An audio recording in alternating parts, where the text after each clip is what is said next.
Bakit ba bigla mo akong pinapunta dito? May sasabihin ka ba? Wala lang. Pag nagkikita kasi tayo, ambis mo lagi umalis eh. Di tayo nagkakausap ng matagal. Wala naman tayo dapat pag-usapan eh. Hindi mo naman ako kilala. Paano tayo magkakakilala niyan? Eh lagi kang umaalis agad. Magkwentuhan naman tayong matagal. Alam mo, hindi ako pwede makipagkaibigan sa babae. Bawal. Bakit naman? Basta, hindi ko pwedeng sabihin. Alam ko na ang dahilan kung bakit. Kasi, leader ka ng gang. At kaya mo din to nabawi sa kanila. Kasi binugbog mo. Alam mo naman pala kung bakit eh. Kaya hindi ako pwede makipagkaibigan. Baka madamay ka pa. Okay lang yun. Di naman ako natatakot sa kanila. Huwag na matigas ang ulo mo. Marami ka pang pwede maging kaibigan bukod sa akin. Huwag mo nga akong utusan. Gagawin ko kung anong gusto ko. Pag sinabi kong gusto kitang makilala, huwag ka nang umangal ah.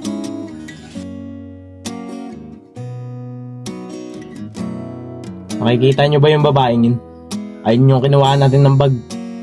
Mukhang bago yung bag niya. Maraming pera yata yun. Coco, ikaw ang magaling umagaw. RJ, sa'yo ipapasa yung bag. Ako, dito lang. Masakit pa kasi yung black eye ko. Sige, bossing. Kopya. Aray ko. Bossing, ano nangyari sa'yo? Tulungan niyo ako.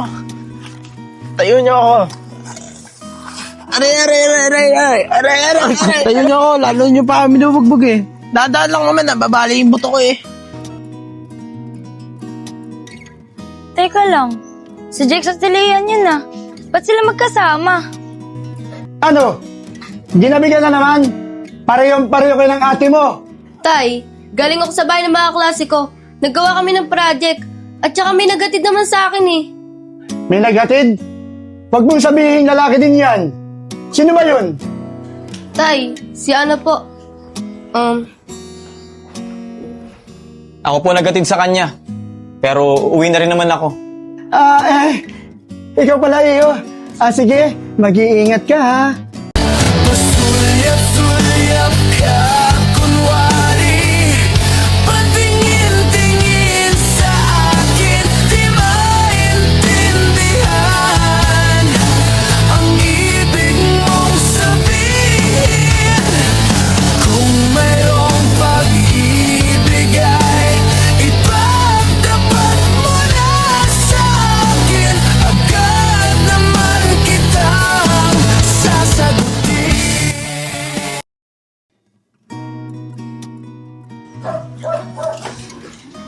Bunso, busog ka nga din. May tatanong ako sa'yo. Ba't ba kasama kayo ni Jex? Hinatid niya ako dito ate. Bakit? Sinasabihan kita. Tigil-tigilan mo yung lalaki na yan.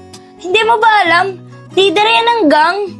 Alam ko ate. Ano namang masama dun? May mali ba? Wala naman, di ba? Kakasabi mo lang nung isang gabi, di ba?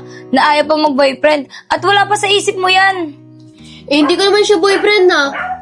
Pero nakikita ko dyan sa mga mata mo na gusto mo siya. Bakit ate? Bakit ka nagagalit? Gusto mo ba siya? Hindi! Dahil best friend ko siya, mas kilala ko siya kaysa sa'yo. Ayoko lang na mapahamak ka. Baka pag-initan ka pa ng mga kalaban nila. Wala kang alam ate. Dati na ako napag-initan ng kalaban nila at si Jex lagi ang nagtatanggol sa akin. O, tignan mo na. Hayan na! Nadadamay ka na. Pwede ba ate? Hayaan mo na ako. Alam kong ginagawa ko. At di mo ako mapapaliw kay Jex. Tigas talaga ng ulo mo. Pag may nangyari sa'yong masama, bahala ka na. Basta, sinabihan kita.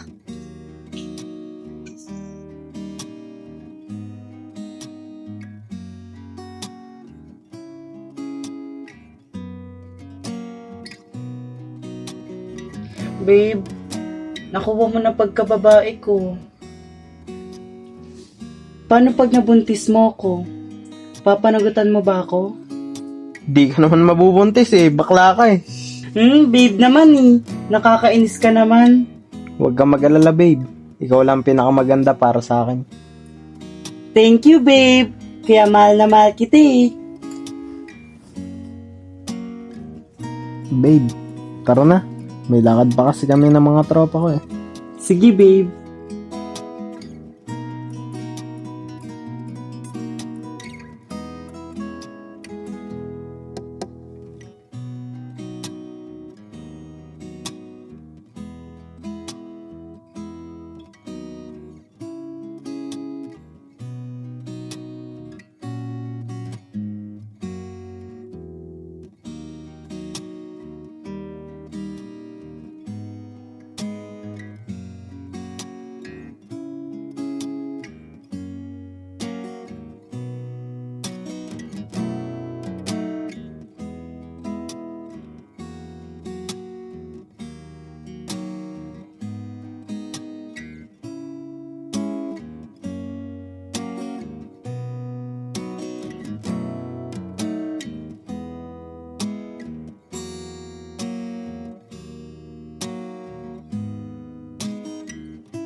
Oh, anong nangyari sa inyo mga pre?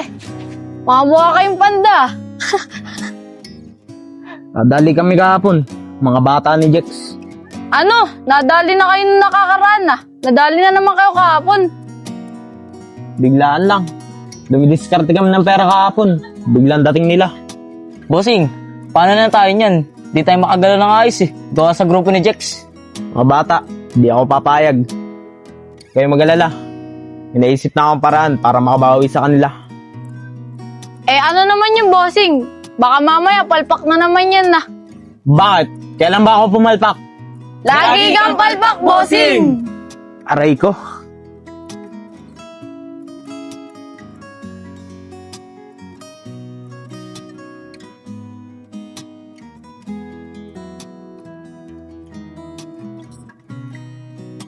Bes, nakikita mo ba yung nakikita ko? Oo, Bes. Sino kaya yung kasama ni Lian? Boyfriend niya ba yun?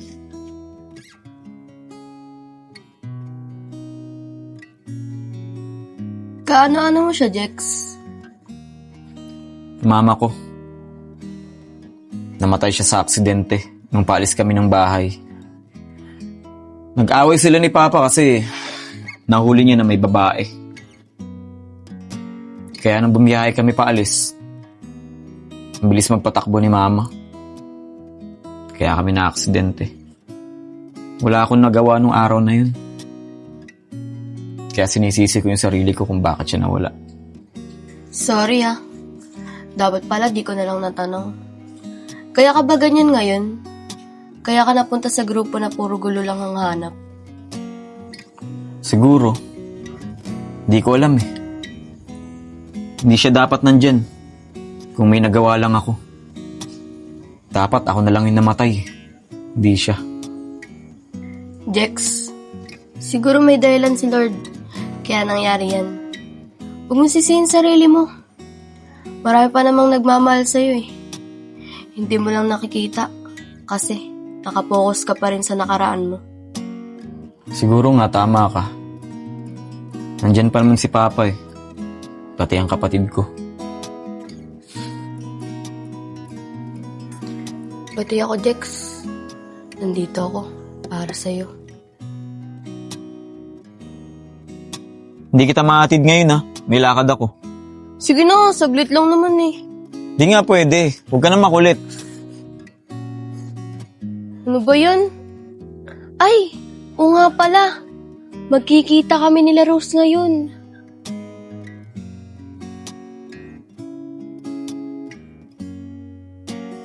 Guys, nakita niyo ba si Lian? Ilang araw ko na kasi siya hindi nakikita eh. Ano, Bes? Sabihin na ba natin? Ano yung sabihin? Lagi na lang si Lian hinahanap niya. Bes, wala tayong karapatan para sabihin yan. Si Lian na bahala dyan. Ano ba talaga yun? Bakit hindi niyo sabihin sa akin? Parang hindi niyo naman kaibigan yan eh. Samuel, hindi kami pwedeng mangalam sa buhay ng iba. Siguro kay Lian mo na lang tanungin yung tungkol dyan. Samuel, kahit magkakaibigan tayo, may mga bagay na hindi dapat sa bibig namin manggaling. Lalo na pag about sa buhay ng iba. Parang alam ko na yung gusto niyong sabihin. Meron na bang iba si Lian? Siguro yan yung dahilan kaya hindi niya ako sinasagot. Hoy, wala kami sinabing ganyan na. Ang sinabi lang namin sa'yo, si Lian ang tanungin mo. Kasi wala kaming alam dyan. Eh paano ko itatanong sa kanya? Eh ilang araw ko na nga siya hindi nakikita. Ano yung itatanong niyo sa akin? Sorry guys ha. May pinuntahan pa kasi ako eh. Ayan, speaking. Pwede mo nang tanong sa kanya. Ano yung Samuel? Wala. Saan ka nga pala galing? Wala. Nakipagkita lang ako dun sa kaibigan ko. Kaibigan? Di ba kami lang yung kaibigan mo? Kaibigan ba talaga? Oo naman. Huwag niyo na nga pansinin yan. Hindi niyo naman yun kilala eh. Parang alam ko na yan. Yan ba yung lalaking nakaiwan ng salamin nung napagtripan ka? Secret. Secret ka pa dyan. O tignan mo, hanggang ngayon, dala mo pa rin yung salamin kahit gabi na. Oh, Lian, bakit parang kinikilig ka? Siguro, gusto mo na yung lalaking yun, ano? Ipakilala mo naman siya sa amin. Tsaka na, masyado pa siyang mailap eh. Baka hindi yun sumama pag inaya ko. So, totoo nga, na may nanliligaw na sa'yo. Akala ko ba, pag-aaral mo muna ang unahin mo, tsaka yung mga priority mo. Bakit ngayon, biglang may gusto ka na agad? Samuel, di naman ako nagkulang ng paalala sa'yo ah. Una pa lang sinabi ko nang itigil mo na. Hanggang kaibigan lang talaga. Ewan ko sa'yo, Lian. Di kita maintindihan. Bes, galit na galit ata si Samuel. Umasa kasi siya eh. Akala niya may pag-asa.